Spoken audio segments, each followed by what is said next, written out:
Mr. Speaker, it will pay for senators, if they want to challenge others on points of order, to start by paying attention to what that senator has said.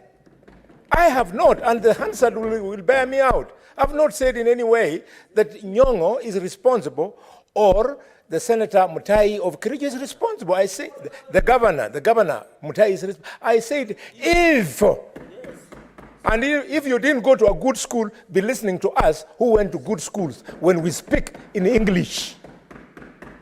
Mr. Speaker, sir. Mr. Speaker, sir. It is important and it is documented by institutions of higher learning that specialize in research that at the heart of these so-called clashes are perpetrators. Those are not my words. And the perpetrators, the research has demonstrated, are us, politicians, who use our youth. Mr. Speaker, when I say that, I'm not pointing a finger at any specific governor. I am just saying, speaking from this Senate, we are requesting politicians to desist from making inciting statements. And when people die, and that person, for example, 1 minute, Mr. Speaker. 1 minute. Give the senator 1 minute to conclude. Thank you. Thank you, Mr. Speaker. For those of us who socialize a lot in the rural areas, I meet Jeraregei in Nandi when I'm attending funerals of my relatives in Nandi. I meet Jeraregei in Kakamega when he's attending in my place.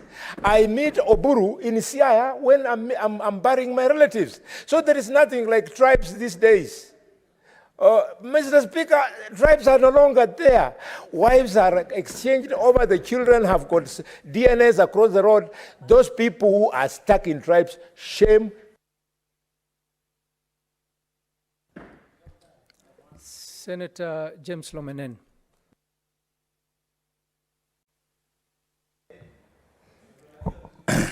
Mr. Speaker, I support this motion of adjournment. Mr. Speaker, I am perturbed and perplexed to see our colleagues talking about tribes and talking about president. I think, to me, a bandit is a bandit.